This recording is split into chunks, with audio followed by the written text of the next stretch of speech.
je suis en train de corriger l'histoire, c'est nul. Ah bah, ouais, au moins c'est fait. Hein. Un cerveau vide n'a rien de glorieux.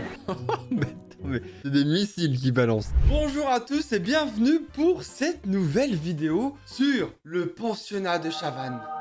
Vous avez adoré le premier épisode du pensionnat qui est sorti il y a...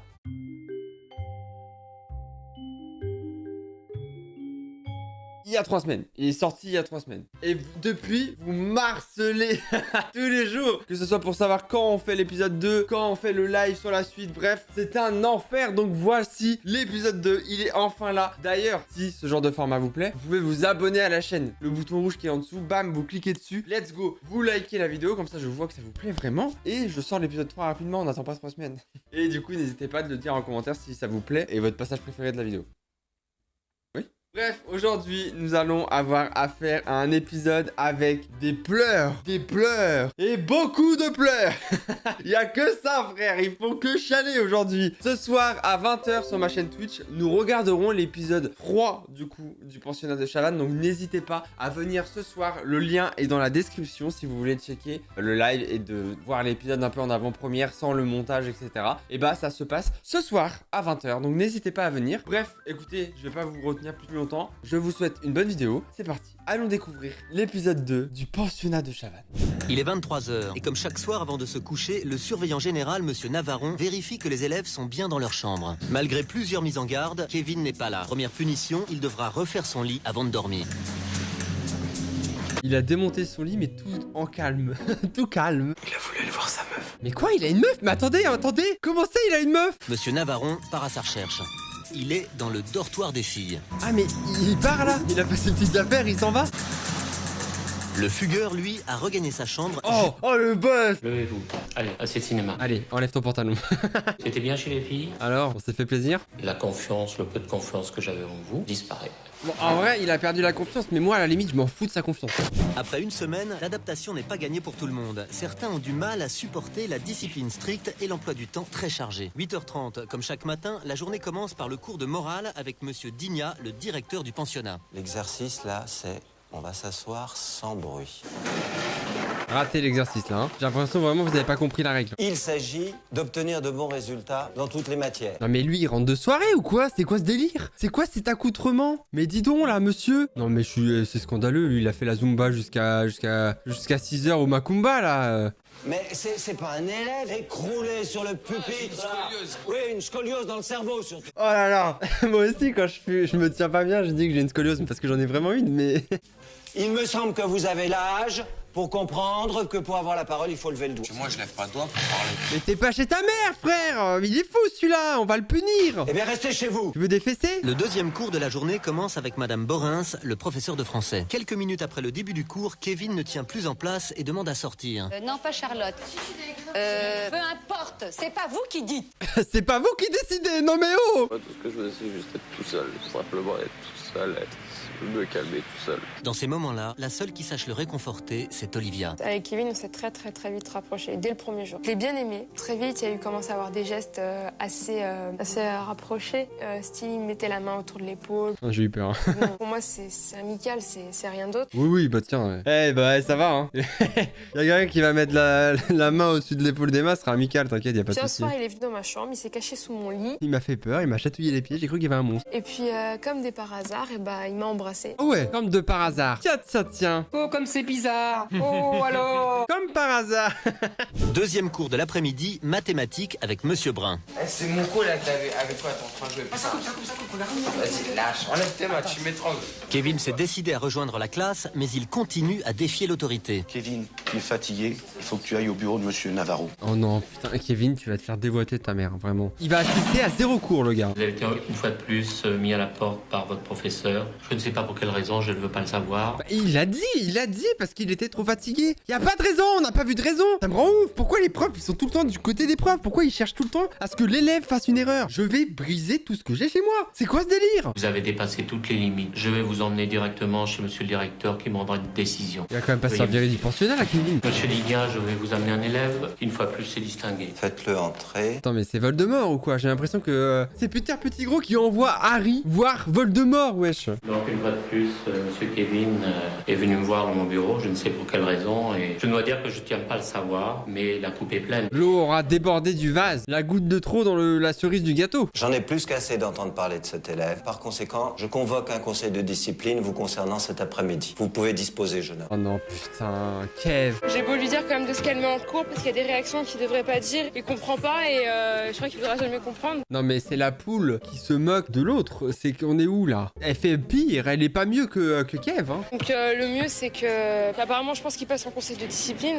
Donc j'espère que ça va le changer et qu'il restera quand même parce qu'il apporte beaucoup au sein du groupe. Pourquoi j'ai l'impression qu'ils sont en entraînement de foot là et c'est l'équipe qui est en train de dire ah oui c'est vrai que la dernière fois on a couru pas très vite en 4-4-2 mais cette fois-ci bon il y a Kev qui est blessé mais on va quand même réussir à montrer la différence. On va courir très vite pour mettre un but avant l'autre quoi. Tous les professeurs se sont réunis pour le conseil de discipline. Oh putain mais c'est vraiment ils ont réunifié les mange-morts. L'heure est très grave. Il ne s'agit pas d'une seule erreur, il s'agit d'un ensemble de faits, de paroles que l'on vous reproche. Regardez, c'est les mêmes. C'est la réunification des mange-morts. Ils sont là en mode alors Kevin, mon petit pote là, on va te shooter ta gueule. Tu vas moins faire le malin. Mais regardez, c'est le tribunal des bannis. Là, il y a Squeezie, il y a Leclerc, il y a Dwagby, il y a Gotaga. Ils sont tous là, ils sont en mode alors Gamer49 là, qui a dit que Dwagby était nul au jeu vidéo. On le débanne ou pas, les gars? C'est la même chose. Vous asseoir ou rester debout pour vous exprimer, vous avez la parole. Je n'ai plus du tout l'habitude. Pour moi, c'est un énorme défi que je veux réaliser pour pouvoir prouver à mes parents et à mon entourage. Pour pouvoir prouver à mes parents et à mon entourage que j'en suis capable. Attends, là, je vais doubler ce qu'il lui dit à la dame. C'est moi qui ai pété. Entre guillemets, banal. Pas être comme ce que j'ai été cette année. Chez moi, travailler par correspondance. Frère, tu parles chinois là, on n'a rien compris. Mec, dis pardon et dis ta mère. Depuis le temps maintenant que l'on vous connaît, J'ai rien compris à ce que vous avez dit. j'ai l'impression qu'aujourd'hui, là, tout de suite, là, dans la minute, j'ai devant moi une personne qui m'est totalement inconnue, comme si vous étiez en train de réciter une leçon apprise par cœur. Moi, ce que je voudrais, c'est que vous me donniez des faits. Comment vous allez faire? Comment je pourrais prouver que vous allez... Ouais, c'est dur d'enchaîner les phrases. Hein. Comment est-ce que je pourrais vous montrer que ma sincéritude est réelle, mademoiselle? Je ne le sais pas. Je dis ce que j'ai au fond de moi. J'ai dit avant d'arriver ici que ça sera un énorme défi pour moi et que je voulais le réaliser. Mais aidez-le, il fait un AVC devant tout le monde et aucun mange-mort bouge. Vous mettez en péril le bien-être de vos camarades. Ne me dites pas que ça, vous ne pouvez pas le corriger. Alors pourquoi le faites-vous? Je sais pas comment répondre à votre question. Y a-t-il eu un croche-pied? Bon. Aussi appelé un croc en jambe. Parce que moi, j'avais fait un croche-pied à un camarade quand il allait au tableau en cours d'espagnol. Bon, peut-être, ok? C'est pas la question, d'accord? Et là, la professeure, elle me dit Chris, tu fais des crocs en jambes à tes camarades? J'ai ri. J'étais en mode, mais qu'est-ce qu'elle me raconte? Pourquoi elle me parle de croque-monsieur? Qu'est-ce qu'elle veut? J'ai réfléchi, je me suis dit que c'était vrai que si vraiment il tombait, il pouvait se faire mal, se cogner la tête genre, contre le bureau ou par terre. Je ne crois pas un seul instant. Vous n'avez pas eu cette réaction, Kevin. Alors, Kevin, je suis pour soutenir les cancres quand il le faut. Mais là, moi-même, je ne te crois pas. Bon, d'accord, moi je vais pas m'énerver. Bon, écoutez, maintenant vous commencez à me les briser. Donc je vais rester calme. Je vais pas vous foutre des tartes. Va falloir pas me virer. Voilà, c'est ça que je veux dire depuis tout à l'heure. J'arrivais pas à le prononcer. Donc on se calme maintenant. Vous me virez. Maintenant vous me gardez. Ça sert à rien d'aller plus loin, de discuter plus. Moi j'ai dit tout ce que j'avais au fond. J'ai dit tout ce que je pensais. Après, je peux plus rien dire d'autre. Vous avez été mis en garde, sanctionné, vous n'avez tenu aucun compte. On va pas virer Kevin quand même. Oh putain. Kevin. Mesdemoiselles, messieurs, pour assurer votre succès, vous devez accepter la discipline. C'est très solennel hein, pour dire Kevin il s'est barré. Le conseil de discipline a décidé l'exclusion de monsieur Kevin. Oh non les gars, putain de merde. On a perdu Kevin. Bah ça va, il est pas mort non plus hein. Bah t'inquiète, tu vas bientôt le rejoindre. Hein. Il a pécho toutes les meufs ou quoi? C'est quoi ce délire? On va tous se faire chier. Ah oui, ça c'est sûr, mais après vous étiez pas là pour vous amuser, donc c'est pas très grave à la limite. Non mais toutes les meufs qui chouinent là. Eh mais ça va ou quoi? 2 secondes. Oui, ils ont mis l'acide, c'est le bouffon là. Mais pourquoi quand moi je me faisais virer de cours, y a aucune meuf qui pleurait? Elles sont battées toutes les couilles. Pourquoi elles pleurent toutes là? 8h30, la journée débute traditionnellement avec monsieur le directeur. Mademoiselle Charlotte, que faites-vous ici? Qui vous a demandé de prendre cette place? Est-ce que c'est une place maudite? Peut-être bien que ceux qui vont s'asseoir sur cette chaise ne sauront jamais respecter le règlement. Mais elle continue, elle est con. Bon, on vous demande pas votre avis? Vous Bah, allez dans mon bureau? Bah oui. fais pas d'effort. Je voulais m'excuser, mais c'est parce que vous me faites peur. Pardon. Je suis un peu sceptique, mais bon, j'accepte. 12h, direction le réfectoire. Monsieur Navarron n'a peut-être pas tort de douter de la sincérité de Charlotte. À peine arrivée à table, elle s'en prend à ses camarades. Regarde, elle rigole. Ça te fait rire, mais tu vois. Oh là là, il y a des embrouilles dans le groupe. Mais t'as vu, t'es inhumaine. T'as pas chialé pour une personne. Oui, mais toi là, ce qu'on te fout de ta gueule sans arrêt, c'est bon quoi. Après, c'est question de. T'as vu comme elle parle, sensibilité. Mais tapez-vous. Après les pleurs, place au règlement de compte. Attends. Ici, on est 12 filles. On peut pas toutes s'entendre. Là, c'est clair. Et net, là, aujourd'hui, ça c'est clair. On peut pas toutes s'entendre. Parce que tout à l'heure, quand elle a pleuré, Charlotte, elle a rigolé. Avoue que si tu pleures et je me mets à rigoler en face de ta tronche en ce moment comme toi, ça va faire mal. Ça dépend si t'aimes la personne ou pas. C'est quelqu'un de bien et elle, c'est une connasse, hein, je vous le dis. On parle de moi là, apparemment. Ouais, on parle de On parle de moi, apparemment. La cow-boy en ville. Moi, j'arrive parce que je voudrais juste dire un truc, parce qu'apparemment, j'ai pas l'occasion de m'exprimer et que vous m'écoutiez. Mais quelqu'un lui a demandé son avis et puis pourquoi tout le monde ouvre sa gueule aujourd'hui là? C'est quoi ce délire? Non, mais moi j'ai juste un truc à dire, c'est qu'on est en train de retomber dans des histoires de gamins. Peut-être, enfin retomber, je dis peut-être qu'il y en a pas qui n'en sont encore pas sortis. Mais ça te fait rire, mais c'est bien, mais moi ça me fait pas rire. Putain, mais c'est pas ma faute, je dis Mais frappez-la. La cloche du pensionnat met fin aux querelles de ces demoiselles. En 1950, à l'école, les garçons venaient à devenir jardiniers expérimentés. Les filles, elles, avaient 2 heures de cours d'économie domestique par semaine. Ah mais c'est des cours pour apprendre à s'occuper des bébés. Comment la femme peut rester à sa place en s'occupant de sa famille et en faisant la cuisine. La place de la femme, c'est à la cuisine. Oh, c'est scandaleux. Je vous demande de m'expliquer le bain du bébé. Ok, mesdames et messieurs, c'est parti pour le test de la meilleure femme au foyer. C'est parti. Alors, Déjà, on regarde si c'est la température. À quelle température doit être la baignoire? À 37 degrés. Donc après, c'est toi qui vas le laver, Sophie. allez, lave le bébé. Il faut bien Anne-Sophie. insister sur tous les plis. Oui. On ne peut pas le mettre Et sur le dos. ventre. Pour le dos, on l'assoit et on le tourne. Et il peut pas Parfait. encore s'asseoir, 8 jours. On le soulève. Et on le... Oh là là, elle a tué le bébé.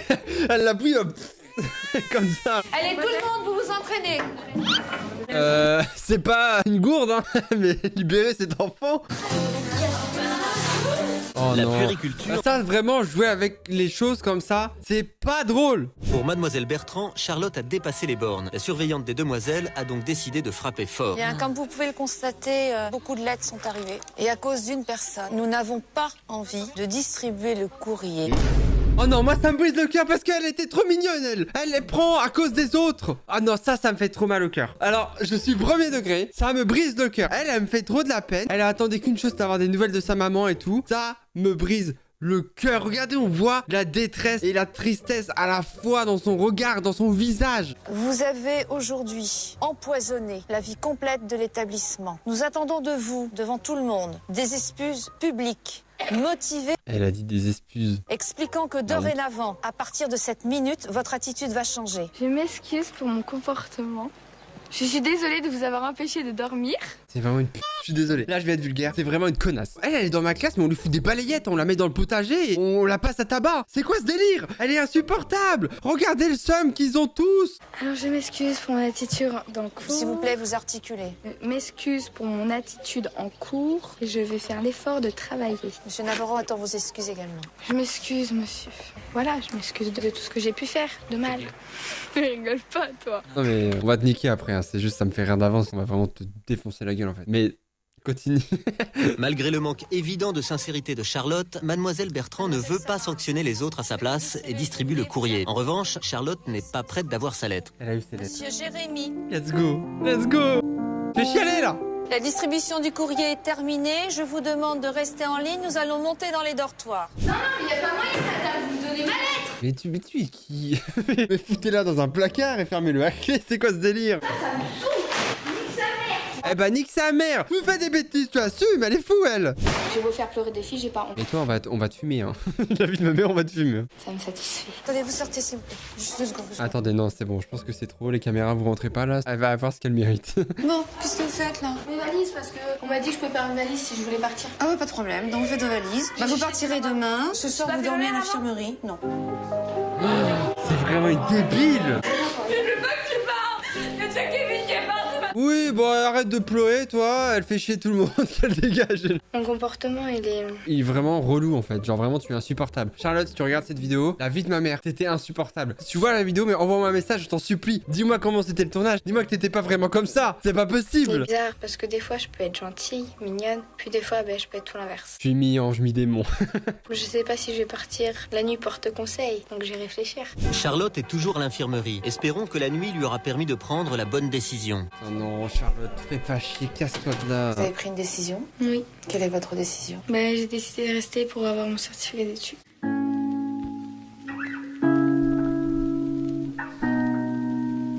Ah, je suis dégoûté là. Mais il ne suffit pas d'avoir envie de rester. À Chavagne, c'est monsieur le directeur qui décide. Bonjour, mademoiselle Charlotte. Je vous écoute. Veuillez m'excuser de mon comportement d'hier soir. Comment Kevin a pu être dégagé en 2 secondes alors que elle se fout clairement de leur gueule depuis hier et elle est encore là? Vous souhaitez retourner en classe? Oui. Personne ne souhaite qu'elle revienne. Je vous autorise à rejoindre la classe. Merci beaucoup. Je suis scandalisé. L'autre elle a chialé pour rien là en plus, au cinéma là. Le cours de géographie de monsieur Zirmi peut enfin commencer. Aujourd'hui, rendu de copie d'un exercice capital pour le certificat d'études, la France et ses régions. Je suis en train de corriger l'histoire et sachez que je suis assez déçu. Quant au devoir de géographie, c'est nul.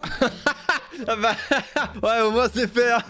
Allez, il passe pas par 4 chemins. Je vais faire un commentaire pour chacun d'entre vous et vous comprendrez pourquoi c'est nul et pourquoi vous avez fait des énormités. Je traduis, hein. Je vais vous humilier devant tout le monde et vous comprendrez pourquoi vous êtes tous des merdes, hein. Je vous demande dans quelle région vous habitez, vous me répondez j'habite la région parisienne. Paris est plateau avec pas de relief. Donc je vous ai mis, vous ne travaillez pas, vous n'écoutez rien. Que faites-vous là? Un cerveau vide n'a rien de glorieux.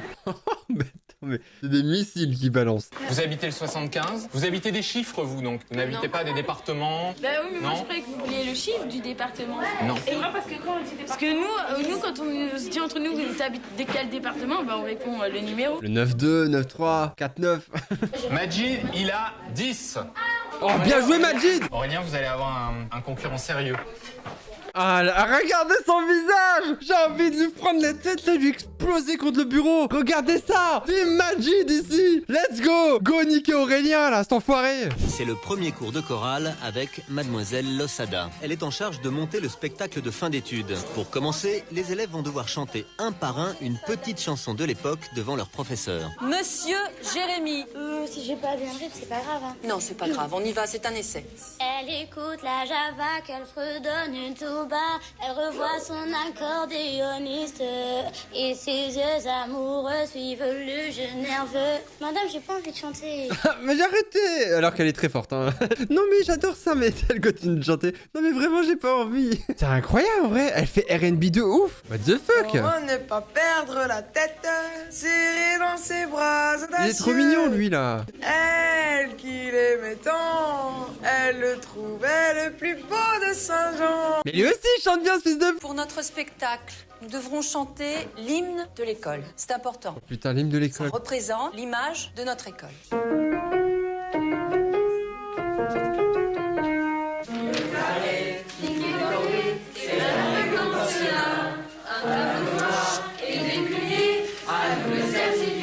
Arrêtez.